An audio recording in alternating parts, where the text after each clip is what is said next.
Pulau Jawa akan terbelah.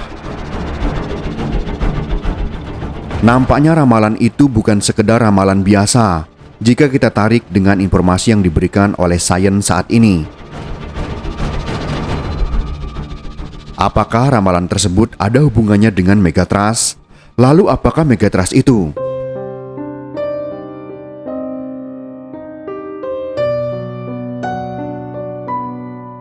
Istilah megatrust merujuk pada gabungan antara mega yang berarti besar dan trusting yang merujuk pada mekanisme gempa bumi yang naik ke atas dan berpotensi memicu tsunami.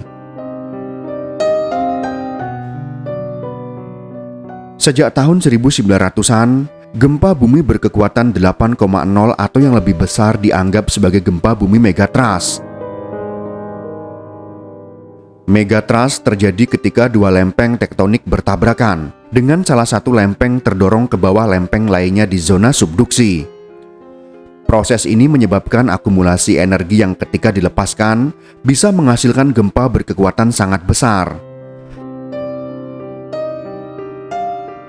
Saat gaya gesek tak lagi mampu menahan tekanan, terjadi patahan besar yang melepaskan energi setara ribuan bom atom.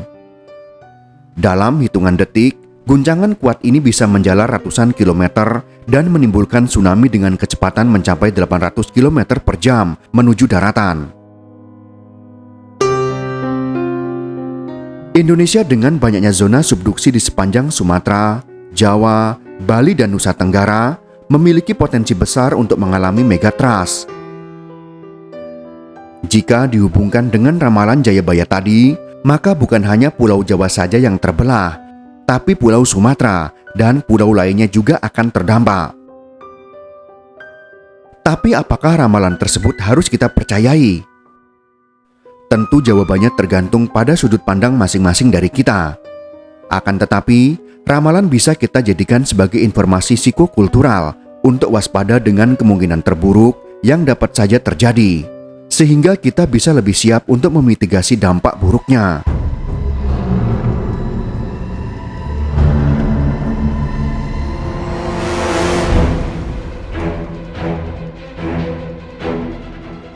Gempa megatrust adalah jenis gempa bumi paling kuat di dunia.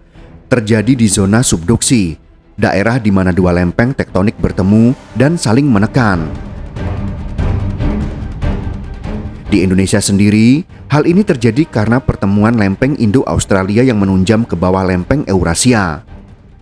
Tekanan yang terus menumpuk selama ratusan tahun akan dilepaskan secara tiba-tiba dalam bentuk gempa besar dengan energi luar biasa. Itulah sebabnya gempa megatrust seringkali disertai dengan tsunami yang sangat besar.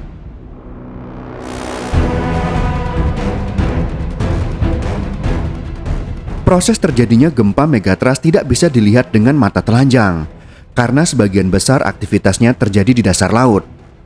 Namun, dampaknya bisa menjalar ke daratan dan memicu gelombang laut yang sangat besar. Fenomena ini pernah tercatat dalam sejarah modern, seperti gempa dan tsunami Aceh tahun 2004, gempa Jepang pada tahun 2011, dan gempa Chile pada tahun 2010. Semuanya berawal dari aktivitas megatrust di zona subduksi.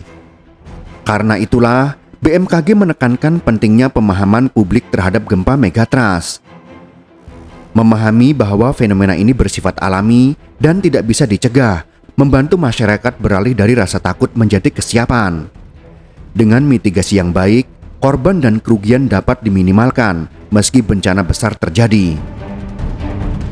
Kita ketahui bersama, Indonesia terletak di cincin api Pasifik yang membuatnya menjadi salah satu negara yang paling rawan gempa bumi di dunia ini.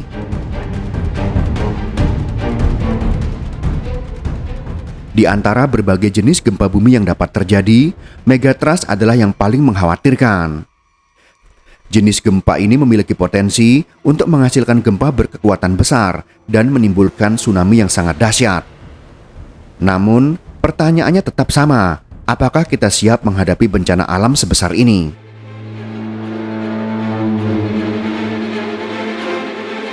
Badan Meteorologi, Klimatologi, dan Geofisika atau BMKG mengeluarkan himbauan penting terkait potensi terjadinya megatrust. BMKG mengingatkan masyarakat yang berada di wilayah rawan gempa untuk selalu waspada dan siap siaga. Indonesia telah menyaksikan beberapa gempa megatrust sepanjang sejarahnya.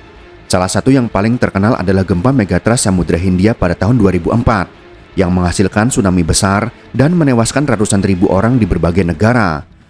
Tapi Indonesia lah korban terbanyak, khususnya di Provinsi Aceh. Gempa megatrust juga pernah terjadi di Sumatera Barat pada tahun 2009 yang menyebabkan kerusakan parah di Padang dan sekitarnya. Wilayah Indonesia yang paling berisiko terkena megatrust meliputi pantai barat Sumatera, pantai selatan Jawa, dan kawasan timur Indonesia seperti Nusa Tenggara. Di wilayah-wilayah ini, gempa dengan magnitudo lebih dari 8,0 sangat mungkin terjadi.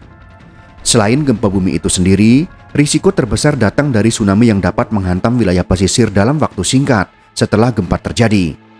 Teknologi untuk mendeteksi potensi megatrust telah berkembang pesat, namun masih ada tantangan dalam memberikan peringatan dini yang akurat dan tepat waktu. BMKG Indonesia sendiri terus memantau aktivitas seismik di seluruh negeri dan menggunakan data tersebut untuk memperkirakan kemungkinan terjadinya megatrust. Namun, peringatan dini hanya efektif jika masyarakat paham dan siap untuk merespon dengan cepat.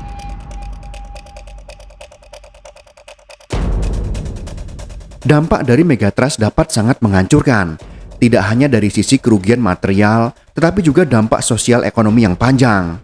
Infrastruktur vital seperti jalan, jembatan, dan pelabuhan dapat rusak parah, menghambat upaya penyelamatan dan bantuan kemanusiaan. Selain itu, gempa dan tsunami bisa menyebabkan kehancuran besar pada rumah-rumah penduduk, kehilangan nyawa, serta trauma yang mendalam bagi masyarakat yang terdampak. Dengan potensi megatrust yang selalu mengintai, kesiapan nasional menghadapi bencana ini masih perlu dievaluasi dan ditingkatkan. Kita tentunya berkaca pada bencana banjir Sumatera yang cukup parah. Di sanalah kita bisa menilai kesiapan kita terhadap bencana yang mungkin akan lebih besar lagi. Kesiapan itu tidak hanya untuk pemerintah, melainkan masyarakatnya sendiri.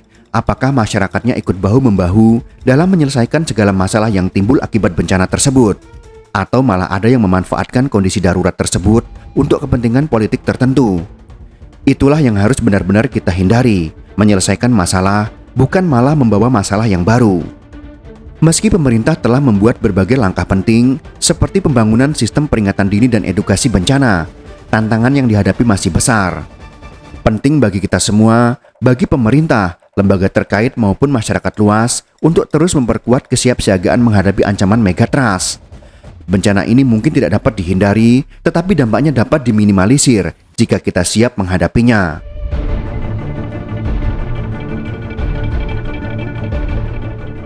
BMKG melalui unggahan di akun media sosialnya menegaskan bahwa Indonesia memiliki sejumlah zona megatrust yang tinggal menunggu waktu untuk melepaskan energi.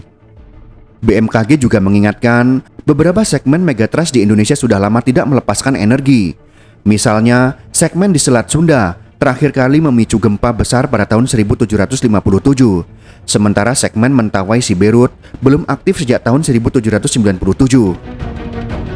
Kondisi ini disebut sebagai seismic gap, yaitu wilayah yang lama tidak mengalami gempa besar sehingga menyimpan potensi energi yang tinggi. Peta yang disertakan BMKG dalam unggahan itu memperlihatkan 13 zona megatrust di sepanjang kepulauan Indonesia, mulai dari Aceh hingga dengan Papua. Di antaranya adalah Megatrust Aceh Andaman, Megatrust Nias Semulue, Megatrust Siberut, Megatrust Enggano, Megatrust Selat Sunda, hingga Megatrust Papua. Peta itu juga menunjukkan garis subduksi yang membentang dari barat Sumatera, selatan Pulau Jawa, hingga Maluku dan Sulawesi, menandakan seluruh kawasan pesisir selatan Indonesia masuk dalam zona rawan. Selain menjelaskan zona dan potensi magnitudo, BMKG juga menegaskan hingga kini belum ada teknologi yang mampu memprediksi kapan dan di mana gempa akan terjadi. Unggahan itu menekankan istilah tinggal menunggu waktu bukanlah sebuah ramalan, melainkan pernyataan ilmiah bahwa energi besar telah lama tersimpan dan perlu diwaspadai.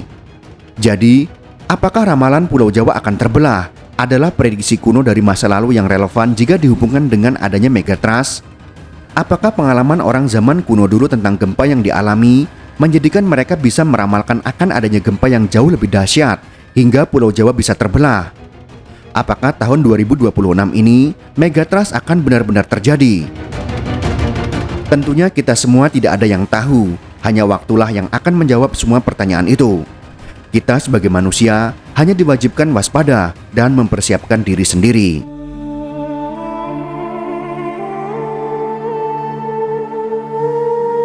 Jika kalian suka dengan video ini, silakan berikan jempol ke atas. Dan jika kalian menganggap video ini bermanfaat, maka bagikanlah untuk teman-teman Anda yang lain. Terima kasih sudah menonton.